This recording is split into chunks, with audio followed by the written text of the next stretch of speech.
So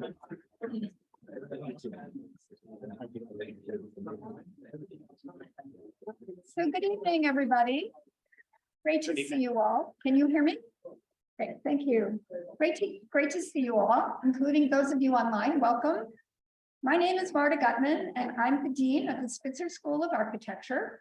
And tonight, I'm delighted to welcome you to our fall lecture series. We have a very special occasion here, which I'll get into in just a second. But as is our wont, I will begin by acknowledging that the Spitzer School of Architecture, grounded on the schist bedrock outcrop of Harlem, is situated upon the ancestral homeland and territory of the Munsee, Lenape, Wappinger, and Wequassajek peoples.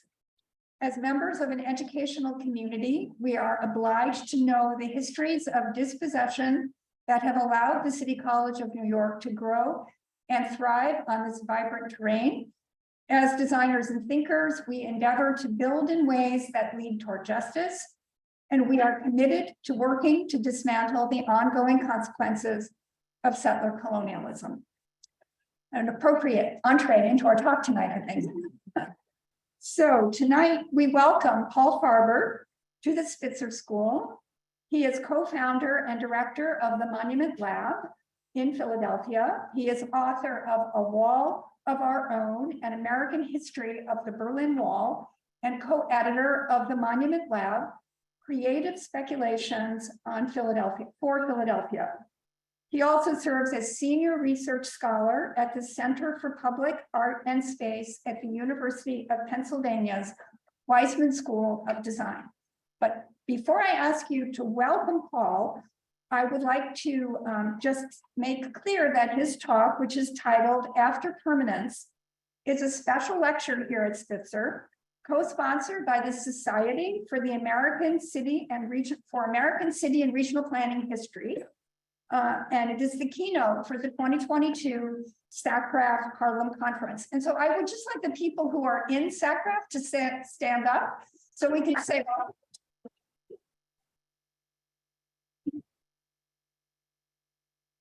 and so I just also, there are several people to thank for the beginning of this conference.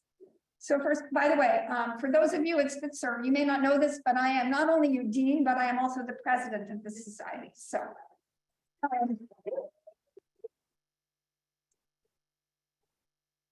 the first group to thank is the executive committee, some of whom are here tonight.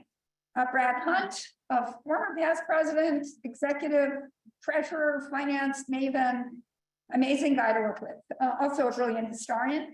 Nancy Kwok, the past president, who I think is still trying to get here from San Diego. Lupe Garcia, our new president, who was trying to get here from New Orleans. And John McCarthy, who is safely in Florida. The program committee, which consists of Francesca Aman, who's online, and Brian Goldstein, who is here in person. Thank you, Brian, and Francesca for all your hard work. The local affairs committee, one of whom is here. Where are you, Gabrielle? Gabrielle Esperti and Aaron Skuda, who is also joining us online. And then at Spitzer, the amazing crew here, Camille Hall, there you go.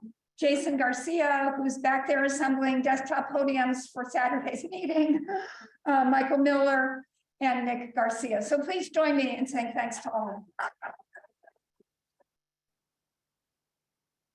So it's my pleasure now to turn over the podium to Mr. Farber, and the title of his talk, as you can see on the screen, is After Permanence. Welcome, Paul. Thank you. Good evening. Okay, we are here in 3D. We are here online thanks to this owl. And it's just it's absolute pleasure and honor to be here with you. Thank you to the Dean and to everyone at the Society for American City and Regional Planning History and all the folks here. And just want to give special appreciation to the IT staff, to the building staff who made this evening possible. I'm here representing Monument Lab. We're a public art and history nonprofit studio. And I'm going to be talking about the work of Monument Lab and also some of my work. I'm going to use this opportunity tonight to kind of share and workshop a bit of work from a book project that I've been thinking about for the last few years and hopefully moving forward on, which is a book of essays on the topic of permanence, at least to push and expand upon the idea of permanence. So I'm going to offer this keynote in some ways as a workshop, in some ways as a mixtape, and to try to share bits and pieces of what I'm thinking through. I'm going to record on my watch because you never know what comes out. So let's begin. So, an idea that when you're thinking about monuments, thinking about cities, that often comes up is the idea of permanence, and permanence as often in a binary between permanence and things that are temporary or fleeting. And I think over time, I have found that the idea of permanence in shorthand, from my perspective, from my colleagues' perspective, has been quite challenging. I remember the first project that we ever did for Monument Lab. It was really like a test case moving out from our classroom projects into exhibition in Philadelphia City Hall. I was asked when we described our work, which is about pushing the possibilities of monuments. It's about responding to presence and absence in the monumental landscape. I was asked, well, aren't monuments universal and aren't monuments permanent? And of course, they're not universal. I'll talk a lot about that tonight. Even monuments, of course, as a civic ideal, we know that they are but a small slice of our lived history in any given place. When it came to permanence, this was the better part of a decade ago. What civic institution is permanent? And I want to put out there the idea that it makes a lot of sense that that we want to stop time, we want to extend, we want to make an imprint, but that a viewpoint on monumentality, on urban and regional planning, on civic governance, that prizes certain kinds of priorities around permanence is, of course, alluring, but it can be both intimidating, it can be toxic, it can be a way to put off action in the immediate, to say it's going to happen later, it's permanent. If anyone here has like a Poland Spring water bottle, you're holding on to something that will last longer than any monument you or I could build. So I want to try to think about adjusting time. And this has been a challenge in working in academic, in museum, and public art fields, where no matter whether we're talking about a specific time frame, we dangle out permanence. So just as an exercise, I want to think if we couldn't use the word permanent, if we talked about our permanent collections or our permanent public art or solutions that are meant to be permanent, how do we still kind of move on from there? Whether that is lasting, generational, enduring, or what is possible. And I don't necessarily want to, well, I will say I'm a word nerd and so is my team. So we do kind of harp on this. But I do want to just put this out there and just kind of ask it and consider it. And that if we're looking to make lasting, generational, enduring imprints in not just public sphere and public art and public history, but also in more broadly our civic lives, what do we get from there? I will put out there that there are certain elected officials, especially those that aim to influence, say, the time frame of Supreme Courts, that think about power, to be sure, and are thinking generationally and lasting and enduring ways. You could ask them about permanence as well, but I want to kind of understand those timeframes of power and presence in public. Earlier this week, Monument Lab was able to announce a partnership we've been working on for some time. We're going to be working with the Trust for the National Mall, the National Park Service, the National Capital Planning Commission on a new initiative supported by the Mellon Foundation's Monuments Project called Beyond Granite. Really thrilled, excited, and daunted to be a co-curator alongside dear friend and colleague Salome Chatilet with the Monument Lab team, where we'll be bringing prototype monuments to the National Mall next fall. This is a space that I've been thinking about and seeking statues on since at least 5 years old. Though when I was 5 years old, admittedly, I was trying to find Uncle Beasley, who was the, if you remember when there's a Triceratops statue on the National Mall. But this has been a space of protest, of gathering, of dissent, of violence, of displacement, but it is where we go to air civic grievance and civic possibility. So thinking a lot about what is there to be said in the shadow of granite, marble, limestone in a place that's fundamentally been transformed by people. And I'll talk about that as I go through today's talk. So I'm going to go forward. I'm going to give some kind of bits and notes of kind of observations and places where I've looked for myself as a scholar and thinking about the passage of time and thinking about public space and try to take a step back to and make sense. And you know, when I talk about this moment, you know, I feel like if all of us got a penny for every time someone said this moment, we'd at least have enough to buy lunch over the last 3 years. But I do think in many ways, like the work of Monument Lab is at least 10 years old. When we started 10 years ago, and this was before, in many ways, the biggest zeitgeist around monuments, we felt, and I speak for myself and co-founder and colleague and friend Ken Lung, that we were late in 2012 to the monument conversation.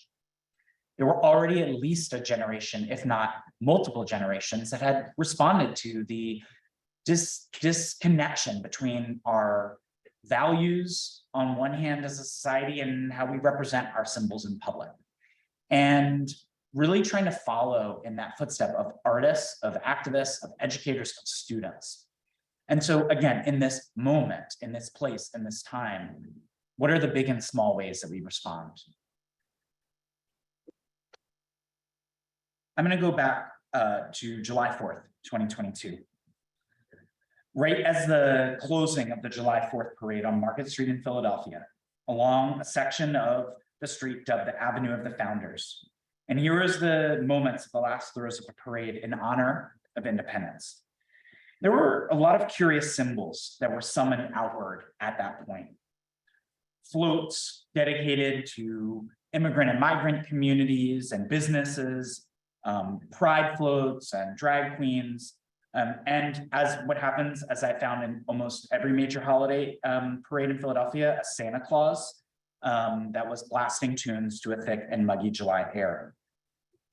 I stood and watched this parade in the doorway outside of the President's House, which is, though it's in a public space in Philadelphia, it is a National Park Service site. And it's arguably the most central and official site telling the story of freedom and enslavement in this country. And from here, as a passerby, I've been there many times. I saw, again, a kind of realization of this country that we live in as a conundrum. Steps away from a boisterous crowd, the President's House, for the purposes of this parade, offered a refuge. Spots of shade to sit, a chance to look outward for some, to wait in line for entrance to the Liberty Bell Pavilion, which is right next door to it, and for others, a pass-through. But it was fascinating to watch people move through and in around this site. At the center of the President's House, which I'll describe in a moment, there's a glass cube, which is a center of gravity, pulling people toward it, viewing downward, and explanatory plaques nearby it. This is a site that had long been buried to the kind of passersby walking along 7th and Market streets. This was a site where the first presidential residence was located at the time when Philadelphia served as the US Capitol, right before it went north to here in New York. I'm sorry, from New York down to Philadelphia. Sorry for my geography. And of course, as the first presidential residence, was also the place of the first presidential slave quarters, where enslaved people were not only brought to serve George Washington and Martha Washington, but because of the very particular laws in the state of Pennsylvania around manumission for enslaved people who were in Pennsylvania for more than 6 months at a time, they would gain freedom if they stayed beyond those 6 months. So George and Martha Washington very deliberately cycled in and out enslaved people to go back to Mount Vernon to avoid manumission. This is a place that has a number of different memory techniques. There's archaeological remains below here in the glass site. There's interpretive plaques. There is ghost architecture. There are mantelpieces that show monitors of historic reenactment. There are bronze footprints inlaid into the pavement to symbolize at least the escape of several of these folks, including Ona Judge and Hercules. You can read more in Erica Armstrong Dunbar's work, Never Caught, the story of Ona Judge, and the names that have been recovered by history.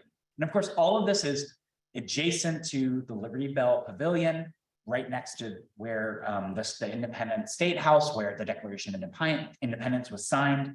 It's also right down the street from where Thomas Jefferson and enslaved valet Robert Hemings spent the summer of 1776 at a place that has been rebuilt and proclaimed the Declaration House.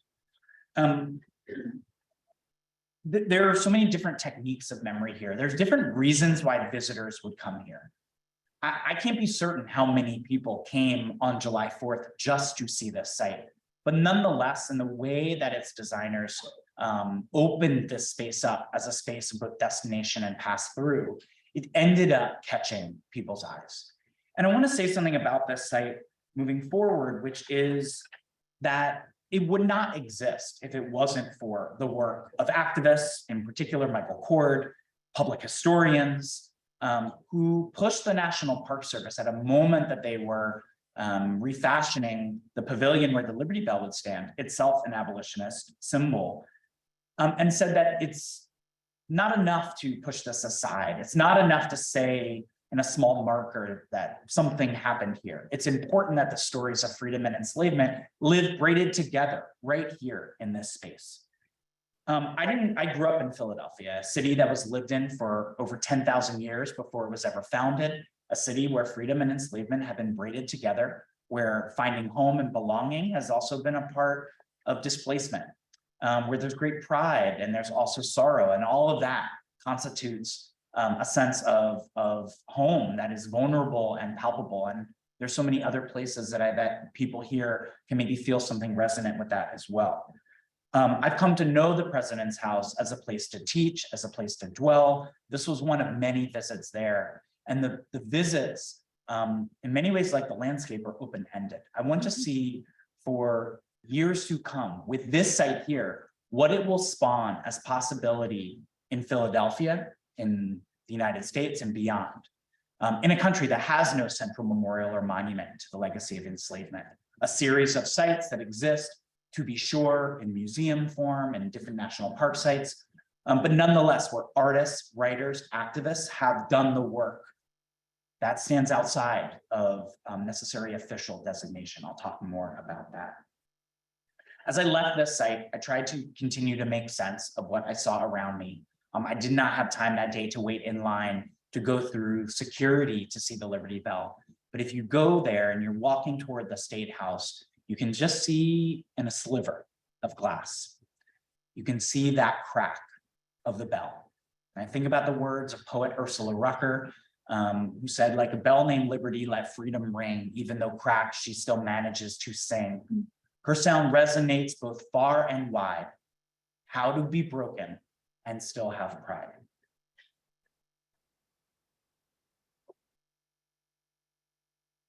Permanence is something, like monuments, I'm ambivalent about.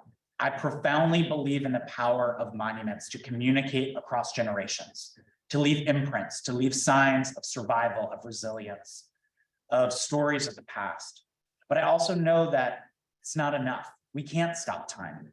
We can have a relationship to time that is not simply about pushing aside the distinctions between past, present, and future, but is about circularity, is about legacy, is about thinking about survival in different terms. And I think that, again, there are, for some folks, and I don't want to kind of disavow this, that the seeking permanence, whether that is around life, liberty, pursuit of happiness, safety, all of that is a quite reasonable goal. I also, at the same time, want to understand how permanence has a tendency, when we rely on it, to push responsibility of stewardship, of maintenance to others down the road. I love finding definitions right in the footnotes and in municipalities that say, we have a permanent art collection. Well, permanent to us means 20 years, right? That we're building in timeframes, contingencies, assumed budgets, assumed labor into the definition of permanent. And likewise, when we talk about things that are temporary, let the events in Richmond over the last few years, when activists took over what became Marcus David Peters Circle, formerly Monument Avenue, you can't tell the story of Richmond without the imprints, projections, and occupations of that space. That doesn't guarantee resources needed to keep that going, to be sure, but it's nonetheless a part of our historical mind frame.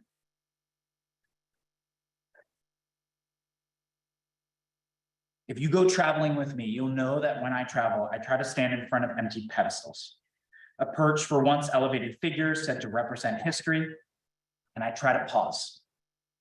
I seek these places out, traverse across the country to find them and behold. The stages for once monuments stand as voids, as partial ruins for now. The places that I've seen, that I've documented, may have changed in the months, years since I've been there. There's no guarantee that they'll remain as artifacts of a moment of historical reckoning and reimagining, in which older ways of thinking about monuments are being upended by an emerging generation of artists and activists, and by those that precede them.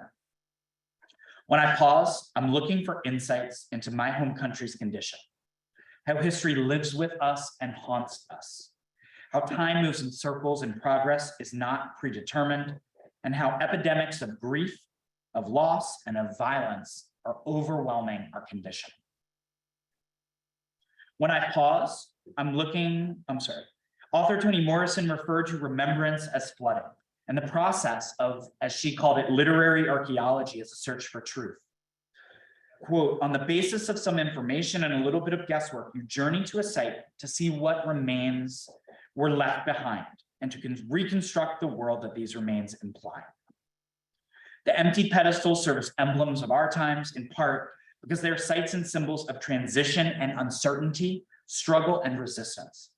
Frontlines over how the story of the past is being told in public, the public being the most contested public space in America. And who is getting to determine that story? These rituals of pausing, documenting, reflecting, inspecting, documenting, touching, looking for material traces of becoming and unbecoming. This is what I'm looking for across place to place. Northern, southern, western, urban, rural, capital, outpost.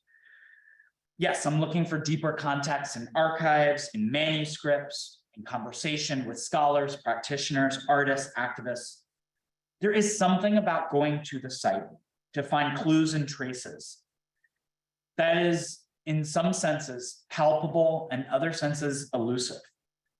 What is left behind, often in limbo or an afterthought, is an attempt to find balance, to value local knowledge and expertise, while looking for connected understandings that bond across these sites, to think of them as stars and constellations.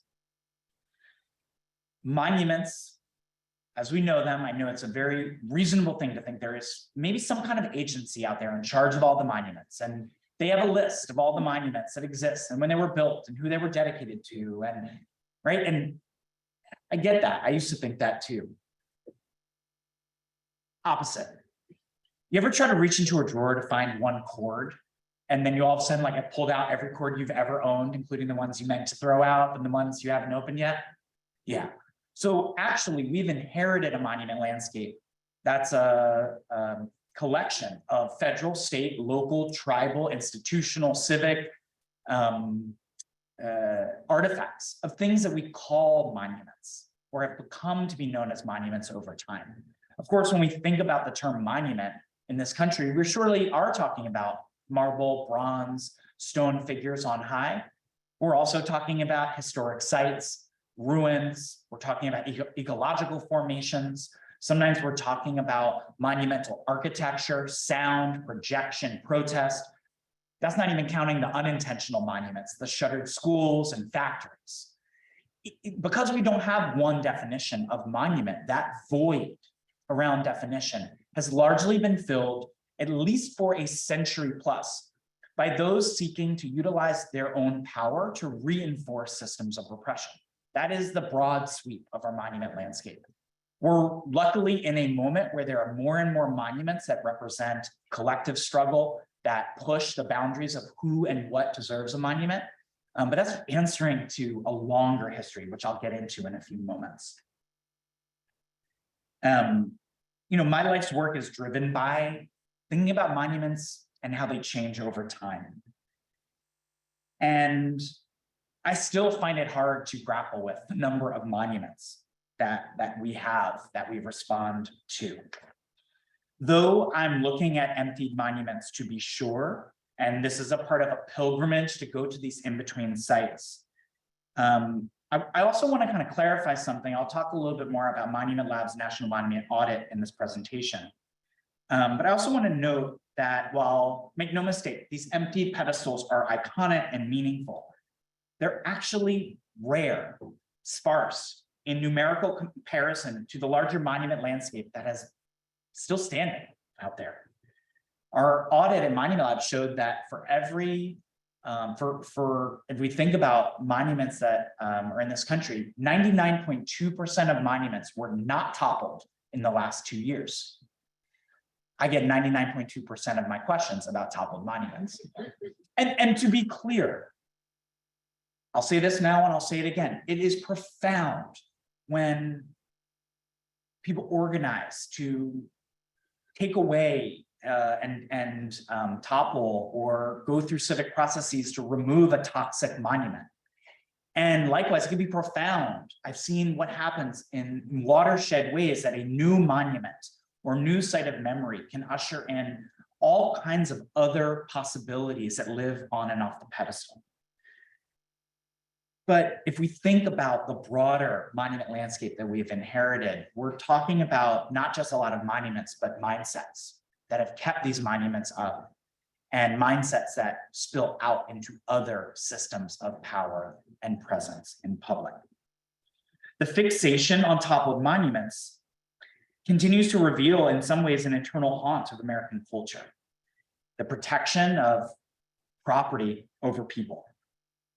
Less newsworthy than the headlines and anxieties over toppled monuments during the summers and months and seasons of protests against systemic racism and state violence was actually also the number of municipalities that had been undergoing their own processes. And thinking about this balance between the monuments that have been removed and the empty pedestals and the monuments that still remain, I think a lot about historian David Blight's notion that any society trying to master the most conflicted elements of its past, healing, and justice have to happen in history and through politics. And again, to think about any of these headlines through the framework that if you read a headline, city removes monuments, go look for those hidden footnotes and citations, because anywhere you see a monument that's been removed or toppled, there is at least a generation of local activists, artists, educators, who have not only pushed that conversation and made it possible, but also are going to be stewards of that site and others for a long time to come.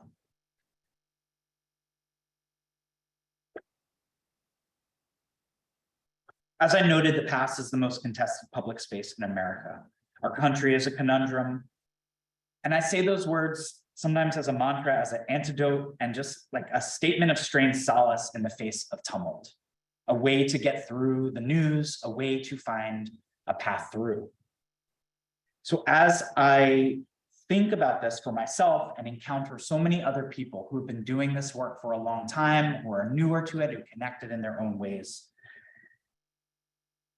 that's why I propose to let go of permanence and to embrace change in our monuments as a fundamental step toward healing and justice and new national stories.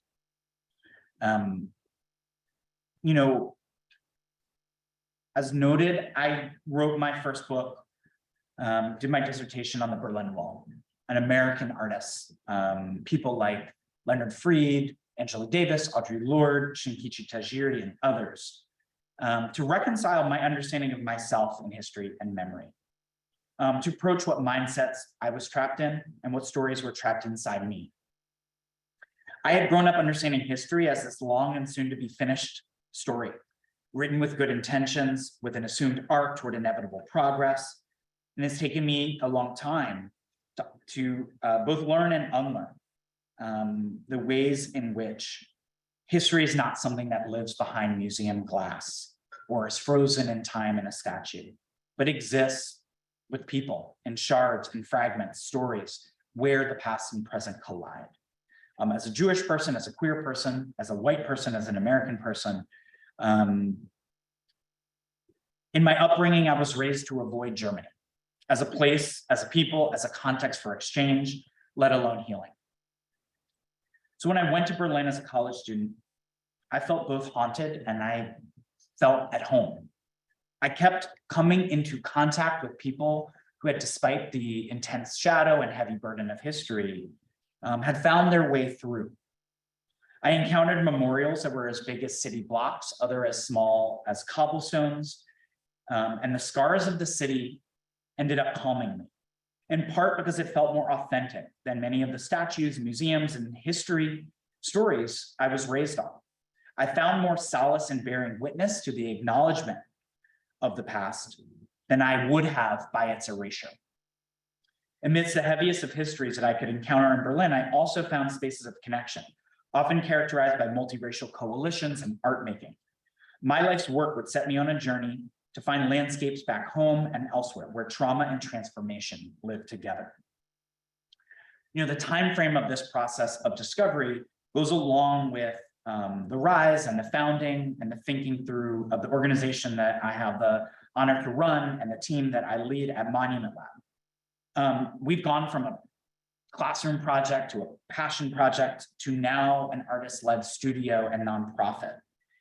And as I think through that, I think again about this process of time, process of transference. What footsteps do we walk in, and which paths forward are we joining others in as well? I try to dive into my work to understand who passes along through memory, who's involved, what artifacts or symbols hold elements of the past, and what is gained and what is lost in the process. I understand that relief and possibility is granted not by not living in the presence of a lie. Critic Lewis Hyde warns, quote, "If the story cannot be fully told, then the trauma persists." I've been asked innumerable times about statues and monuments, and the refrain, do we keep them all up or do we tear them all down? An exhale of anxiety about change, a binary that doesn't actually contain what we've been doing and where we will go forward. So I want to be asked different questions about survival, endurance, intergenerational transference, accountability, acknowledgement, healing, vulnerability, and living to learn with grief and brokenness and moving through. So I continue to ask, what comes after permanence? Memphis Park. It sits on the edge of its namesake city above the banks of the Mississippi River. A low stone wall encircles its western boundary, clinging to a hilltop, conjuring the remains of a fort or garrison. You can approach the park from a network of refurbished pathways and a pop-up public space closer to the water's edge, up a stone staircase, also resembling a relic. At the plateau, the park covers an extended city block, and its eastern edge rejoins the core of downtown Memphis, a block from Port Square. Its former name, or one of its former names, Confederate Park, is now scrubbed from the physical surroundings. Good riddance to the landmark that stood in its center to reinforce a generic, lingering sense of power and white racial rule, a designation, Confederate Park, just as pernicious as the valorization of a particular traitorous slaveholding general or soldier. But the park's transformed name, new name, Memphis, remains generic in a different sense.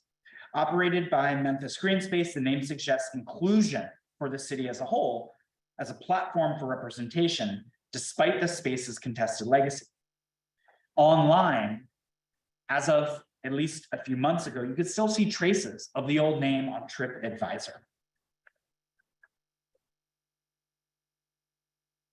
Memphis Park is embedded within a larger riverside cliff designated for massive multi-million-dollar campaign to revitalize this waterfront of the Mississippi River as a part of a civic commons.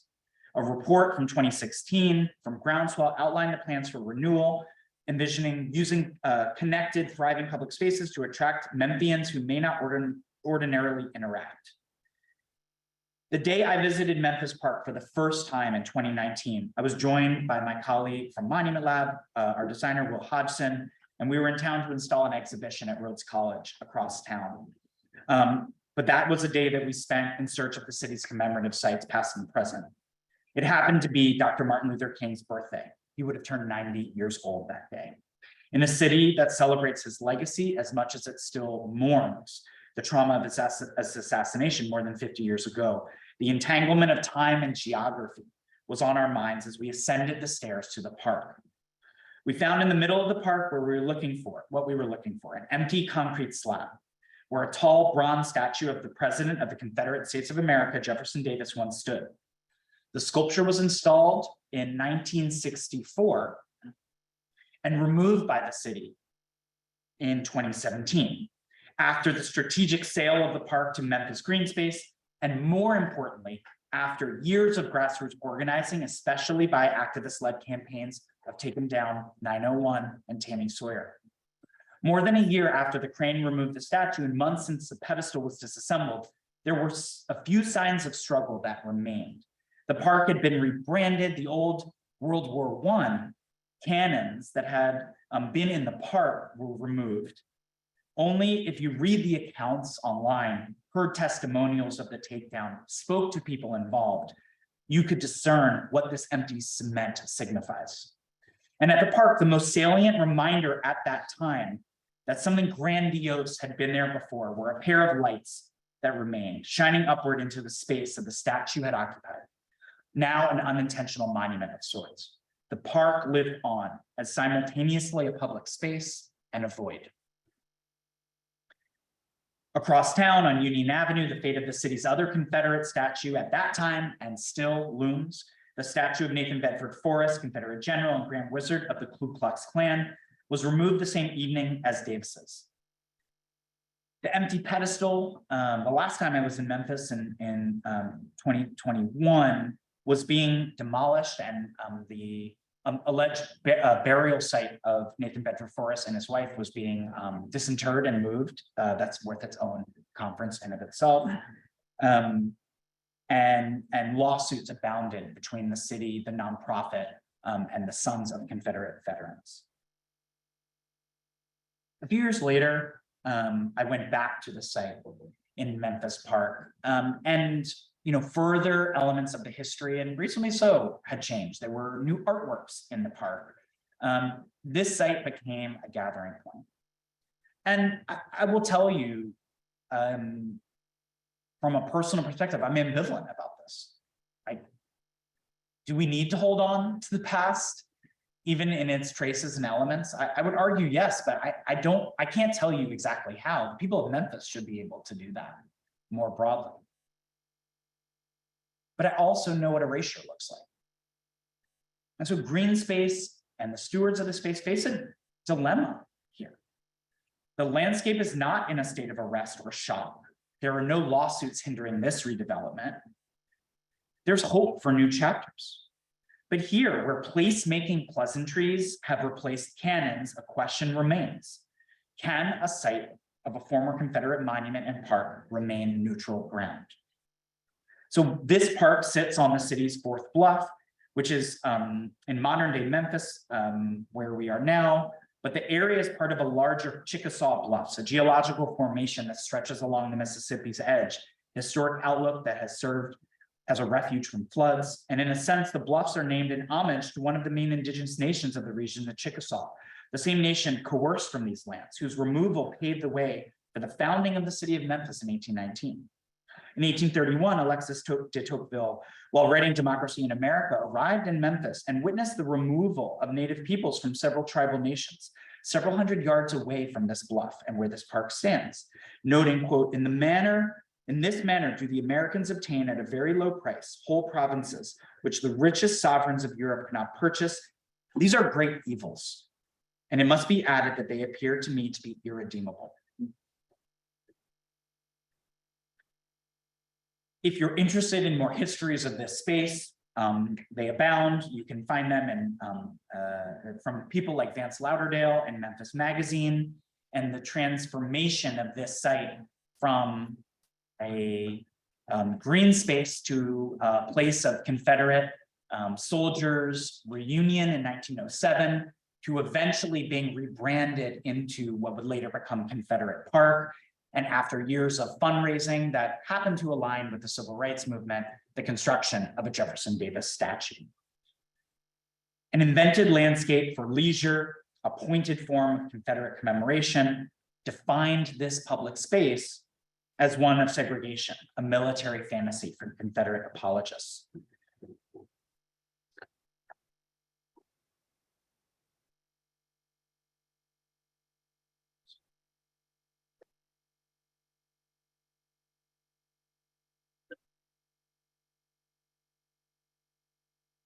Confederate Park's name was changed before the monument was taken down by city resolution in 2013. And Memphis Park, after its rebranding, after the removal of the Davis statue, the park and its operators have tried to move on. But no slate is fully clean. Entertainment cannot soothe alone. And so the question is how do we balance removal and transcendence? These are the kind of questions that gripped my team and I in our work of our National Monument Audit, which we produced in partnership with the Mellon Foundation. I co-led with my colleagues Sue Mobley and Lori Allen, about 30 colleagues from around the country. You can read the full audit online. You can download it for free. You can search our data. You can order a hard copy through our store. And it's been out for a year. It was the hardest project I've ever worked on. It was like under 40 pages, but every word, every bit had to be precise. And what I want to kind of bridge from this story of Memphis, which is like, I could not just spend a whole talk, or we could spend a whole conference, or we could spend a whole semester, or we could spend our lifetimes dealing with one site. How do we do that at scale? How do we do that thinking across the country? As I noted, there is no single definition or single repository of monuments. And when working with the Mellon Foundation, what we came up with was a strategy to be able to gather data from federal, state, local, tribal, public sources, try to get a snapshot. We often see monuments so close up in our localities, in our towns. It's hard to see the patterns that have shaped across generations. Our team gathered close to 50,000 conventional monuments, 48,178 to be precise, from every US state, territory, numerous tribal nations. This is not a map of every single thing that could be called a monument in this country, but it is instead an opportunity to see a snapshot of this country, how we've made monuments over generations, and to understand a site like Memphis or Richmond or here in New York or any of the places that all of you may think of, and put it in context and what are the conversations between them. I'll read briefly our overall findings. I would say in some ways, while the audit dove deep, there are things we learned that we did not know before it. I would bet that a lot of these findings you already know. And in fact, as I'm reading them, why don't you go ahead and think about how they compare to what you already know. I love the day after this came out, I was at my dental hygienist, and she said, what have you been working on? I said, I just finished a big project and we did an audit of monuments. And she said, one, someone paid you to do that? And I was like, yeah, no, they did.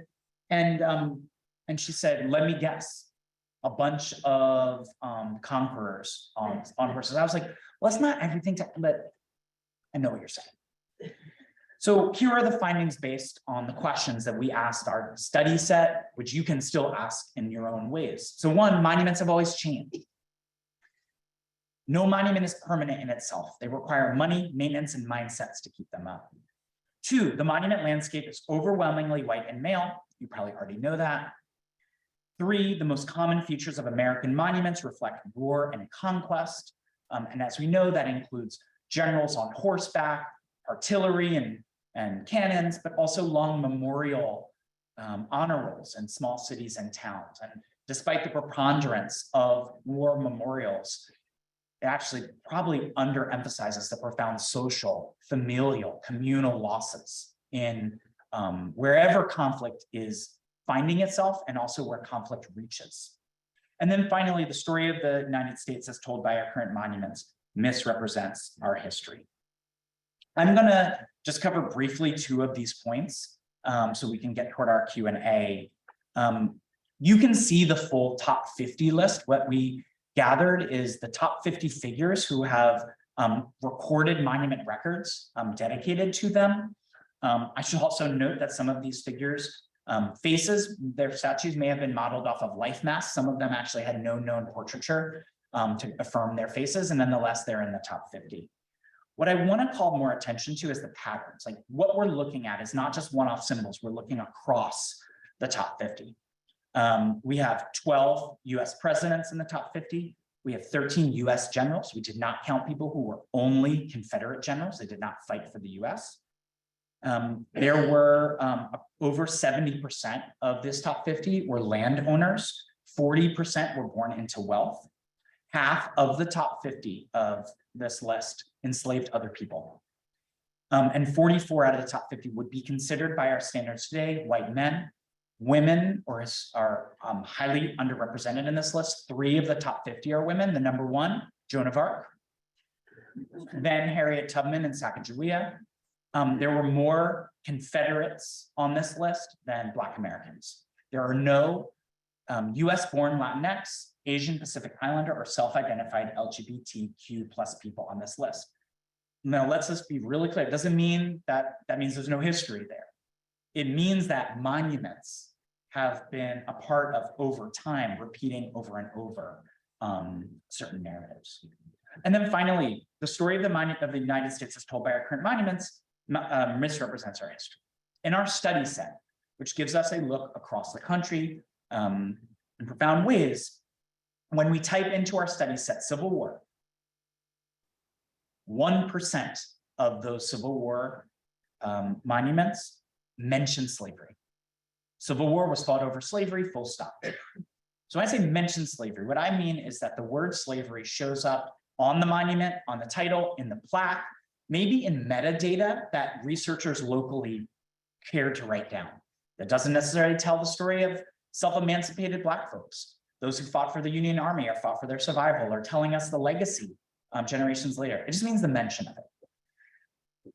Likewise, 3% of recorded monuments that mention Confederate mention defeat. If you looked at the plaque to Jefferson Davis that once stood in Memphis, he was declared a patriot. And then also through our data, nearly 15% of monuments that represent pioneers mention Indigenous, Indian, Native American. That does not include pejorative terms. We know that over half of pioneer monuments were dedicated after the forced removal and armed dispossession of many tribal lands, and right at a moment where the story of the Wild West and the frontier was being codified in Hollywood and childhood games. And again, it is profound when a single monument is removed. It's like a breathing air into a city or locale when a new monument goes up that represents a fuller history. But truly, if we have to engage in a holistic reckoning with monumental erasures and lies and move toward a monument landscape that fully acknowledges that acknowledges a fuller history of this country. This audit, this work, whether it's been personal for me or with our team at Monument Lab, has led us to kind of our purpose statement, our vision statement, that monuments must change. I had a conversation with a German public art colleague, and he asked me, he said, monuments must change? I just looked at him and I said, monuments must change.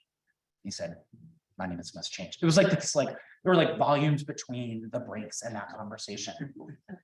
But even just like for us, I would say internally, we were like struggling with this. We had monuments change. And I'm sorry to be profane, but one of our best members and sharpest and most ethical members of our team was like, it kind of sounds like shit happens. So like, where's the purpose there?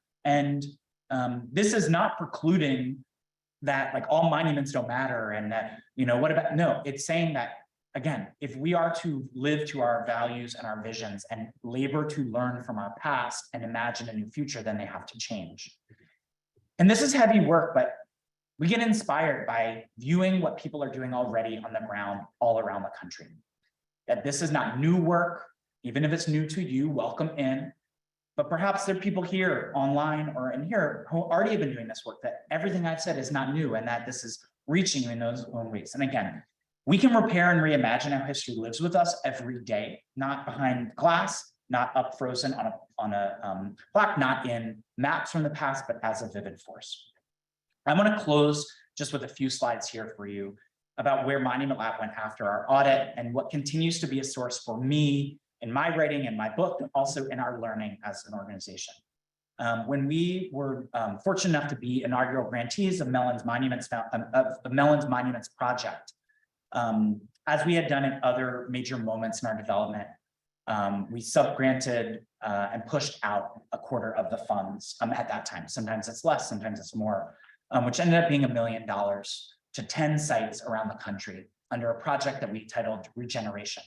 We curated this exhibition as an open call for teams situated in commemorative sites and ecosystems. They could say that's a neighborhood, a town, a watershed, a region. We got 240 applications from every US state, most territories, numerous tribal nations, and ended up working for the last year, and the project phase is just closing right around now, around the country, including not too far from here, Tangdang Sora in Little Manila, Queens, in Philadelphia, in LA, in Calle, Puerto Rico, inland in Dineta, Rapid City, Montgomery, Alabama, and several other places. This is a group of people that came together in earlier this year for a summit in DC, where we worked with the National Park Service, worked with local collaborators, and like kind of imagine like what would, like, yeah, there's no agency on monuments, but like what would a delegation sending folks from around the country look like, be like? Could they be intersectional, intergenerational? How do you respect local knowledge and expertise, which is fundamental to righting the wrongs of our monument landscape, and build coalition across location as well? And I think about a few signature moments as I close. As we gathered around the Lincoln Memorial, we had an opportunity to be at the Lincoln Memorial and go under it, which I'll end with in a moment.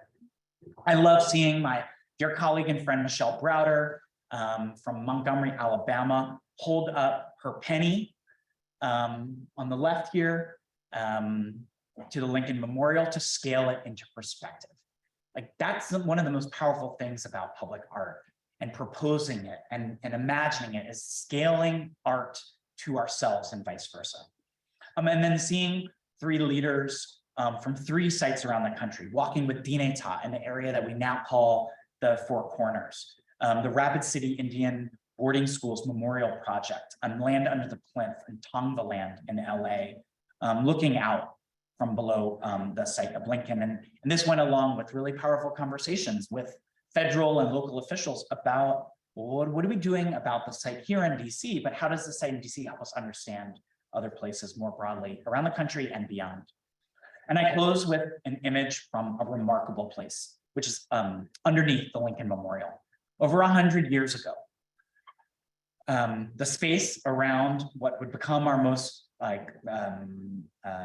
site with the most gravity in our country for monument, a solemn temple, was cleared from the riverbanks of the Potomac. And going under this space, which is in the process of being reimagined as a visitor center, as a new commemorative space, is quite haunting. It's like a cathedral that's been emptied. The sand on the ground, when I asked, like, well, was this brought here for construction? I love that park ranger who looked at me kindly, but stridently, and said, no, this was the riverbank of the Potomac River. So you're in this space and you look out and you look around, and there are stalactites and stalagmites, the presence of moisture that has found its way through the most minute cracks and shifts in the structure above. If you've ever been there, you'll see one of the most profound parts of Lincoln Memorial, of course, is the stories that have been added from 1939, Marian Anderson's singing at the steps in the context of a segregated DC, to the 1963 March on Washington for Jobs and Freedom, and many other gatherings before and after. One of the most fascinating things is that where Dr. King spoke in 1963 on August 28th, there's an inscription into the marble that says this is where Dr. King spoke. And if you're looking for it, you'll find it. If you didn't know that, it's this space that has a unique vantage and vista. But I've ever gone, you're in a swamp, and so it rains a lot, and I've always seen a puddle right by his name, his inscription. I never knew why. I never even thought to ask. It was not until this photo with our regeneration team, with our colleagues working on coalition, and we looked at the exact site. You see that that is a site because so many people have stood there. The marble, the stone has changed. So much so that there's a small leak, a crack of water that will form a stalactite down below. A reminder that monuments always change, that we change them, and that over time, over generations, through our power, through our presence, through our recalling of absence, through our bringing forward of our ancestors and summoning our predecessors, this idea that history lives with us and monuments must change. Thank you.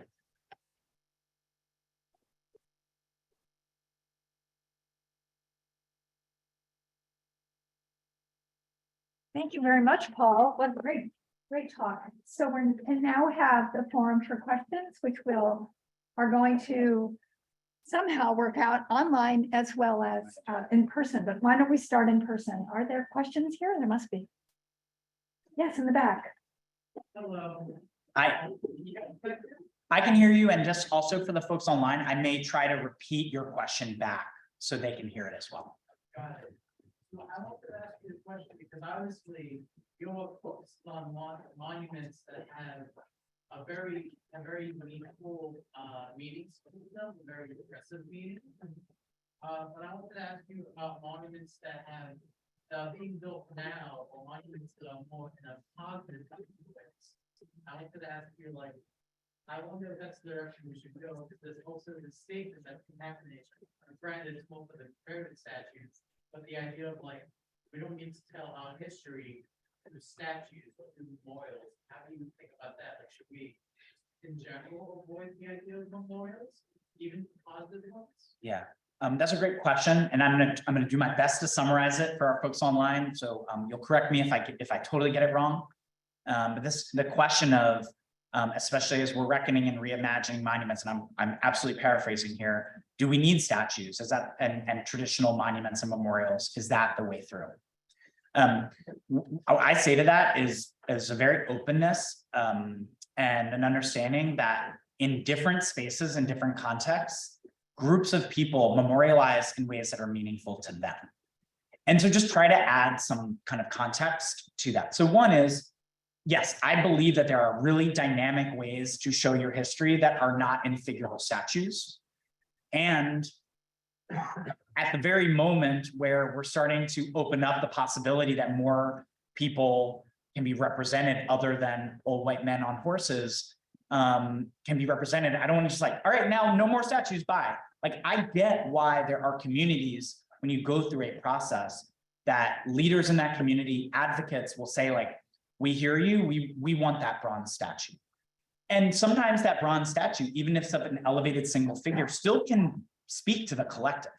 I think one of the most powerful examples to me is a project that probably other folks know a lot more about here, but at least from afar has been fascinating, the Shirley Chisholm monument here in New York, and just seeing not only the finalists, the 5 finalists, but also the one that's being produced by Amanda Williams and her colleagues. It's about a person and it's about who she represented, and it's about a collective. And those, even the semi-finalists, the idea of seats at a table or bringing your own seat and just conjuring the collective. I think that I have been over the last few weeks spending some time in foundries, artist studios, and wax museums. I will tell you, they strangely relate. They're like estranged. Wax museums and bronze statuary are like estranged siblings. I'll say that for my next talk. But I get that if you have had the access to bronze as a force of writing your history, and this goes back hundreds, thousands of years, you may have had more of an opportunity to be heard. You also may have had history that also was melted down and turned into something else. But in our contemporary moment, especially in the United States, the ability to render your story in bronze has given you a certain cachet or power. I don't believe that's the only place that history lives. So again, all of that to say, I think more options is great. I think that there are places that already do the work of memory that an official process might be a really great way to add or consolidate. But like before a politician says, we're going to build an official marker to this, like on the local news, which then spawns a process, which actually is what happened here and in other cities. I would like them to have a conversation first with what's the memory being kept in a place already and how to resource and give love to that alongside other bronze, marble kind of forms of memory architecture. Thank you. Yes. Hi, thank you so much. I wanted to ask you, obviously I haven't seen the report, and it looks amazing that the dot things are well done.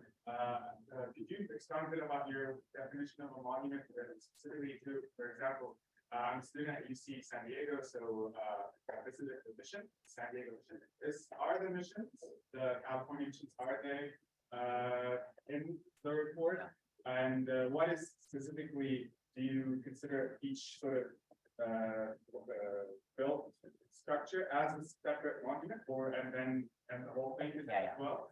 And what can you tell us a bit more about the missions, at least in terms of what is being done to maybe challenge the narrative? I remember when I visited the mission in San Diego, there was an event that was being held by the Knights of Columbus. Yeah. Which is, I mean, is kind of crazy, right? When you think about it. Because at the same time, at least in one of the buildings, I don't know if you've been, have you been there?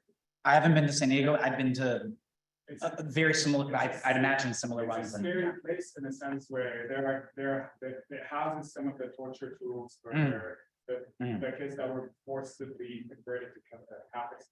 So it's a pretty kind of, it's not an easy place to be there. But at the same time, it's a space where Catholic events going on right now. So can you tell us more about the mission? Where does that fit in the taxonomy that you gave us? Thank you so much for that question. I'm going to try to summarize. It seems like there's a lot there, but especially two questions. One is how do missions fit in to the audit, and also like that understanding of what is in the audit and what is not, and then also just the particularity around missions, especially in California and Arizona. And I'll end there with a very specific example of one of the projects at Regeneration. I would just say about the audit. So before the audit, and in our work more broadly at Monument Lab, we recognize there is no one definition of monument. So we've come up with a fairly open, poetic definition that monuments are statements of power and presence in public. And a poetic definition has allowed us for a decade to push out the boundary of what a monument is. Because actually, yes, in certain academic contexts, if you want to debate a monument versus a memorial versus a counter monument, those are really helpful frameworks to talk about. In public spaces, monument, public art, memorial, blur. For the purposes of the audit, we will never finish if we did not tighten in and frame a definition. And in part because we were not looking to include every single structure that could be a monument or not, what we ended up doing, one was rather than a poetic definition, Brian Fu, who is our lead data artist, has worked at Smithsonian, Library of Congress, created an algorithm that like when you play it as a video is 45 seconds long, like the beginning of Star Wars when And all of the criteria in that had to do with materiality, with sponsors, with the kind of data fields that existed. But really, what this came down to for us is, has this information or this site been tracked by the people who are largely responsible for tracking monuments? In other words, if the people, I don't know the particularity of that mission, but I would imagine that that would have been a criteria to look for. We tried to, like, in many ways, buffer out certain kinds of architecture. The state of Connecticut loves tracking garages as historic, not the case in every state. So, you know, what we ended up with was a really broad snapshot of the country. And I'd have to look again if missions were involved, but I know that it's the kind of thing that we ended up debating a fair amount, because regionally there are distinctions and differentiations. It's absolutely right to think of it in that conversation. One other thing just about the audit, because I didn't go deeply into the process for you data heads out there, for you methodology wonks, all of that's on the website. I did not cover it deeply for the sake of time. What I will say is that there is no data that we could find that's like, yep, here are all the monuments in this country. This was all data used to track other kinds of historical properties. So sometimes cemeteries, sometimes property deeds, sometimes what a state would deem historic markers. And when our first gathering together included a spreadsheet of 500,000 records, that included the historic garages of Connecticut and you know, certain signage, and also it had like, well, the statue, but it had the plaque next to it. So we did a lot of deduplicating. We worked with the Harvard Cyber Law Clinic to say, well, like there's data out there that we weren't allowed to use or that isn't publicly available. So all of that to say, missions should be a part of the conversation, and because of the role that they play. And if it's not the mission itself, it may well, in fact, be a statue outside or a marker or a plaque. And then there are other projects, sibling projects, like MIT Data and Feminism Lab that track street names. And I'd imagine really looking for that. The example that I want to bring to just come full circle here has to do with the project in LA, Land Under the Plinth, which is an attempt to take land that previously had Father Junipero Serra statues on it that have been toppled by Tongva and other indigenous protesters and Latinx protesters in LA, and work with the city to get a cultural easement for the Tongva people, the original peoples of what is now called LA, that essentially, rather than like, all right, let's just put a new statue up, they're like, actually, we want land. And part of the reason it's important is that the Tongva are not federally recognized, they're state recognized. And so in an effort to get certain rights, certain access to resources, and their ultimate goal of land, the cultural easement is like a really fascinating way to do this. And this is a group of folks who have been both self-prescribed pebbles in the shoe, self-described pebbles in the shoe of public art officials and artists in residence at the city, and constantly coalition builders. And I think that's just one example of a place that organizers, educators, artists have led another way forward, that it matters what's happening on pedestal, what's in the building, but also outside of it, with an attempt, in their case, to what they asked for was, before we serve the public with education and with programming, can we have some time to organize amongst ourselves? And that's been fascinating to hear across the country as a refrain to reimagine. I hope I did justice to your wonderful question. Yeah. Okay, we're gonna get a few here. Aside from teaching an entire class on monuments, how do you see a useful or a good incorporation of monuments in a history class or in a science class? That's great. So, and a question I'll repeat for our online folks, and I'll be kind to try to read at least one of the questions and hop back and forth and be hybrid. So the question is, you know, in a planning class and a history class, like, what is, other than changing your class, how would you work monuments in?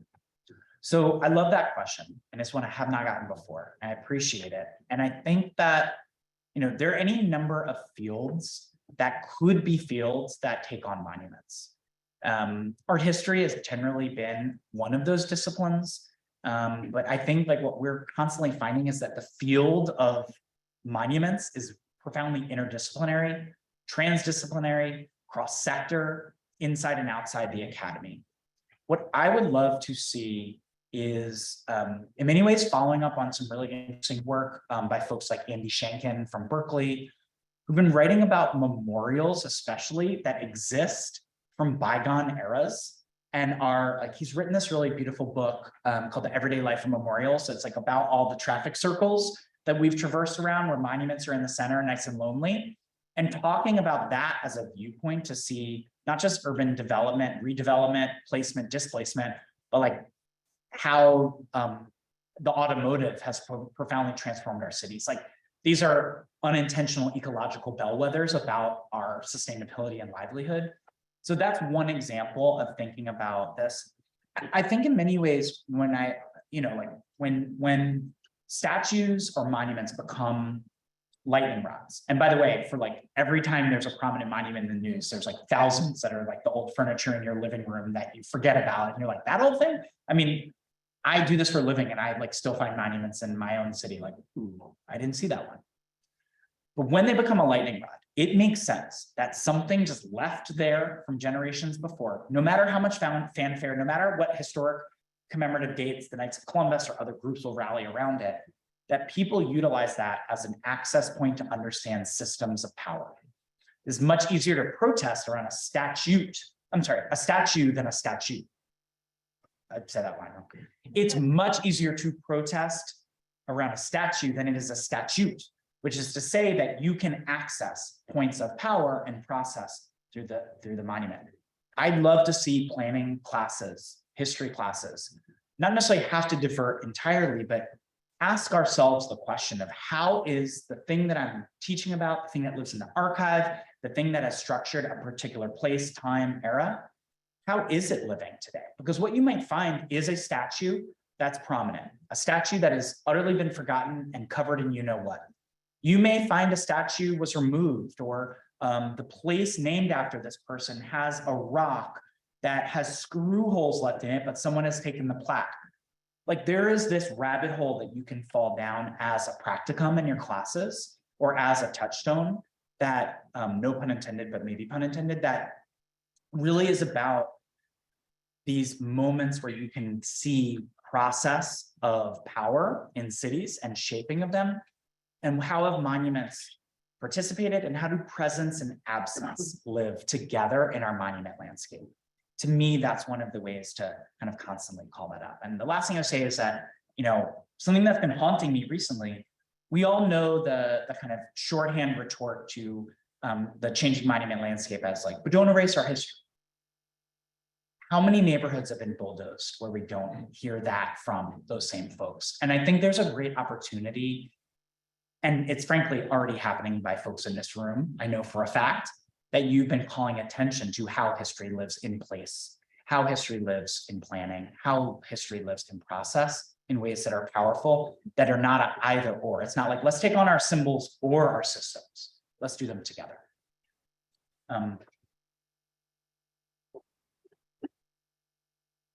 Okay, I'm gonna read one question from online. I'm sorry if I can't get to everyone. I'll go. Thank you, Suzanne Strum online. I'm wondering about the influence on your thinking of your time in Berlin and the counter monuments that were developed there in the 90s and 2000s. Thank you, that's a great question. Berlin is not the only place to think about counter memory, but it surely is an important one. And I welcome lots of thoughts and talks with folks who spent time in Berlin, but spent time in other places as well. Again, what I can tell you, my experience with Berlin, in large part, was both informed by my study of the city and also my experience of being there. So sometimes I would encounter the stories of projects rather than seeing them in person, Shimon Atti's projections. But I think that part of what happened in Berlin following the dismantling of the Berlin Wall, the reunification of Germany, is a really profound case study for us to think about.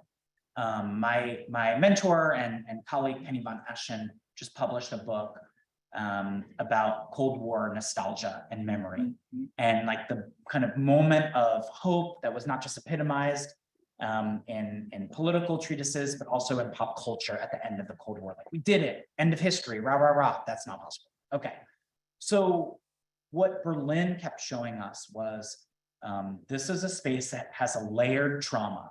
Where in the world does not have layered trauma? This was more on the surface. This was actually in piles of rubble, several regimes over, and had a spotlight in part because of its proximity and partial inclusion from Western media. So also got elevated in that moment. In 1989, a year that had global repercussions as well in other places. For me, the influence of those stories, again, had a lot to do with the fact that I wasn't looking for, and I don't believe I entered a discourse where there was one form of memory that had to win. It's really important that there were multiple techniques of memory being piloted from the most grassroots avant-garde to state projects. The proposal process is also a place where the experimental and the avant-garde hit the municipal. Like the place of Peter Eisenman's Memorial to the Murdered Jews of Europe is a profound site. Again, let's have a symposium, a semester, a trip there to talk about it. I love looking at the runners-up proposals. The person, I don't know who they are, if you know it, please let me know, who said, let's grind the Brandenburg Gate to gravel and leave an empty lot, like, still gives me shivers. I'm like, part of me is like, oh, that's really good rhetorically. And part of me is like, wait, should they have done that?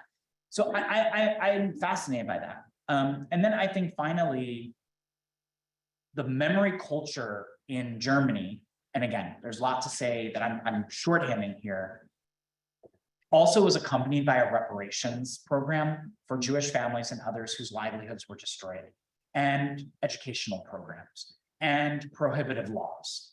And so memory, like the monument, the memorial, the artist project, oh, and also had lots of state funding, both in the former divided Germany and then in reunified Germany as well. So all of that together creates an ecosystem where memory can live on site, in place, in architecture, in space, and that's profound. And I kind of took those lessons with me. And the last thing I'll say about it is when I was in Germany, it like summoned in me the questions of, okay, well, if I'm seeing pieces of the Berlin Wall around the United States, and even in here, like, what's missing in the United States? What stories are not being told? And that was a framework that really helped me approach what would later become my work on Monument Audit. Yeah, thank you for that. Question right there. Thank you for your work in this talk. On that last point a little bit, it's really fascinating hearing you speak about the kind of use of data in the production of the monument list. Audit, yeah. Audit, sorry. And so you also spoke about, kind of engaging sort of tribal lands and maybe less sort of hegemonic groups to list monuments there. So can you speak about maybe the struggle in terms of establishing that audit using maybe less powerful archives or forms of data? Or was this, to the Civil War slide, an exercise of actually exposing the kind of archival biases that any data exercise would produce? Yeah, I so appreciate your question. This question about the audit and data, but also especially whether it's tribal communities, what was the process of that, and also what did that process expose about the inadequacies of data? Yeah, I mean, like I will say a both end statement. We both, like our record keepers need help and assistance, and the solution is not to only just get our records together. Like, it's a both end here, and I follow the lead of many kind of radical librarians and archivists who point out community-powered archives are profound, and also there's a lot of different ways that they're in solidarity with others. I think just like from a structural standpoint, there are, if you've ever heard these terms, and maybe everyone here has, maybe not, SHPOs and FIPOs. Okay, I thought it was hippos. Okay. So state historic preservation officers and tribal historic preservation officers, SHPOs and FIPOs, are appointed in each state and often in tribal nations, depending on federal recognition, as stewards of a larger process of like designating historic data, historic properties. And that group is a group that's uneven, that does come together, but like it's not that they are vested with the authority of I hereby bestow monument or site of memory. They're in charge of tracking a system that is largely untrackable. It's untrackable in part, not because of in part because of the will of some. Like the National Park Service has billions of dollars of deferred maintenance, not because they don't care, but because maintenance has been cut. They had previously had positions appointed to be able to do much more maintenance and to look out for it.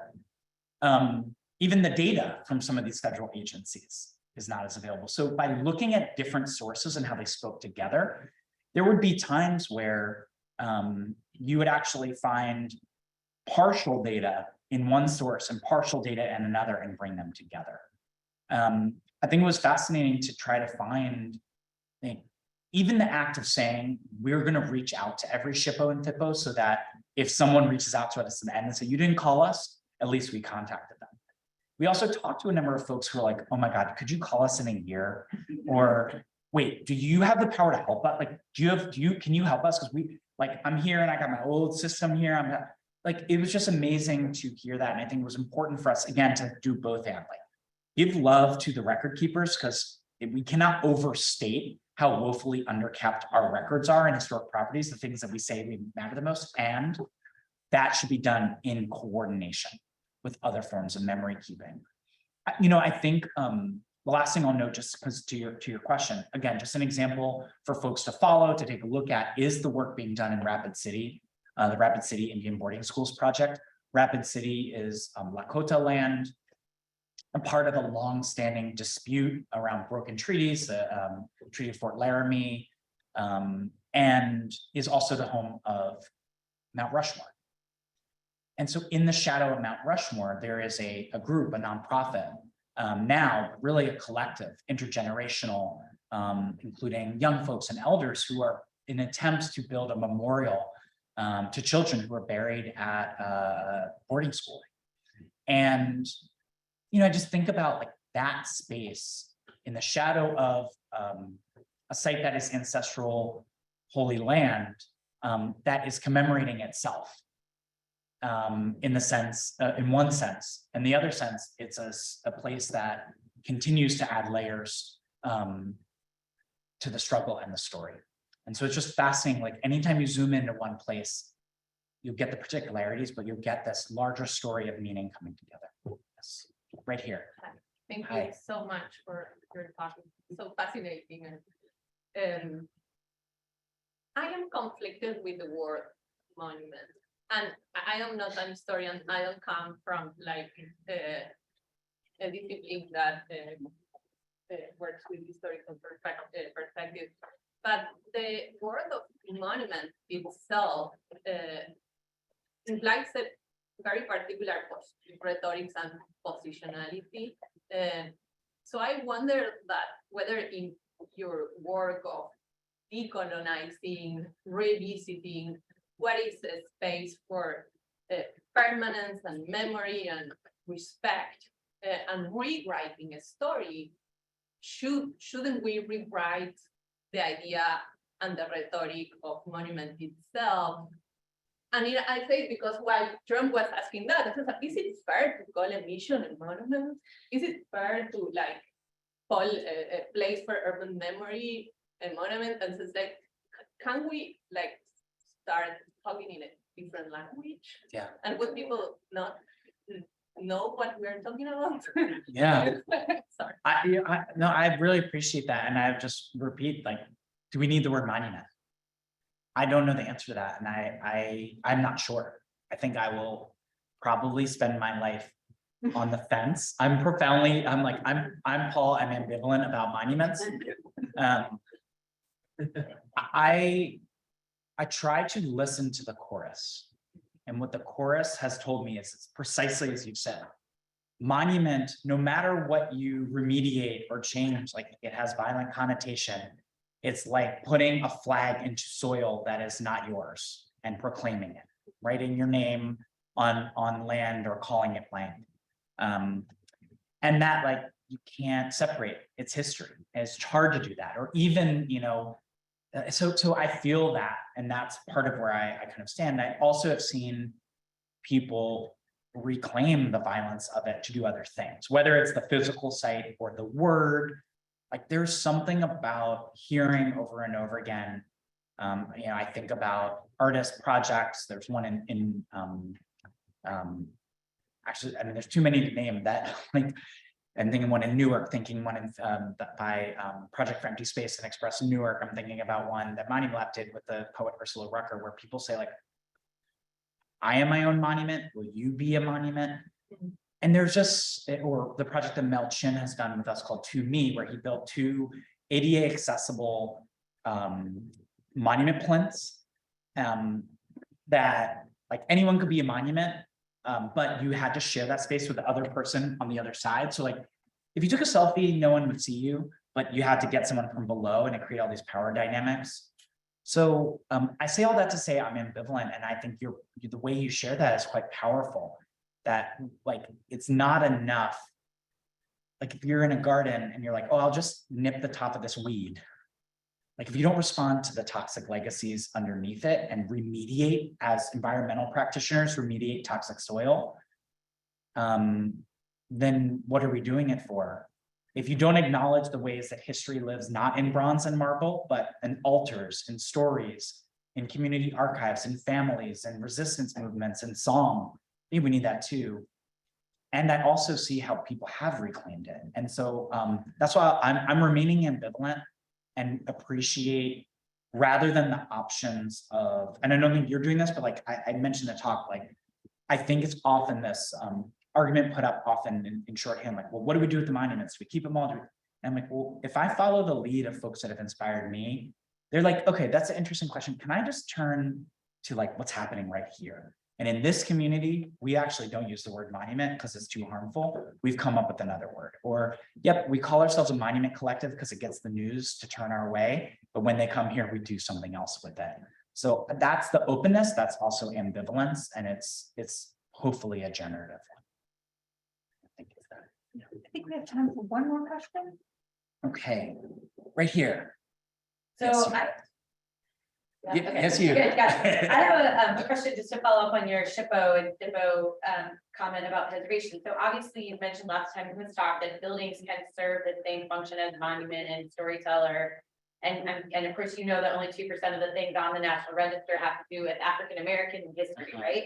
And so that is largely because the National Register was set up in 1966, and it centers around this idea of integrity, right? And so this concept of integrity that we use as historic preservationists keeps us from putting lots of African-American sites that have changed a lot over time onto the National Register. And so I'm curious if Monument Lab's working on that at all, or if you have any big ideas about how we might go about systemic change to rework the way we do historic preservation in this country to make it a system that works for a larger range of monuments and spaces. Yeah, I appreciate that question, and a great one to close on. And the first thing I would say is, you know, the first thing to do is, if you aren't already doing it, to follow up with the work of colleagues Brent Leggs, Amber Wiley, Randy Mason, so many others who've been doing really great work in this field and kind of occupying spaces that are hybrid, academic, public, sometimes artistic as well. You know, this has come up for us in a number of different contexts. We serve as advisors to the Emmett Till Interpretive Center. We're in the process of not only working on a memorial to Emmett Till and Mamie Till Mobley in the Mississippi Delta, but trying to establish a national park that would span the Mississippi Delta and Chicago as well. And so I think, like, that's a great example of a like an inherited practice that may have had good intentions, but has fundamentally structured a way of seeing history and architecture and place as frozen in time. And that it's worth seeing what people have been doing for the last several years, if not several decades, to challenge that as well as open up the field. And I think if anything, one of the best ways to move forward in a field is to understand where the pinch points have been, where the shortcomings have been. And that, I think about those colleagues I mentioned and the work of other folks as saying like, well, how do our practices of history making, of preservation, aim to not put the past in amber or behind glass, or our practices and our policies? Like, what's our end game? What's our purpose? What's our intention?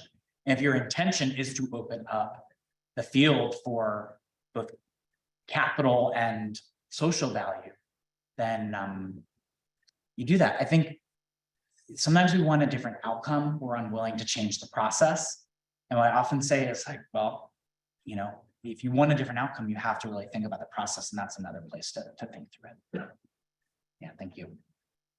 Thank you, everyone. Thank you, everyone.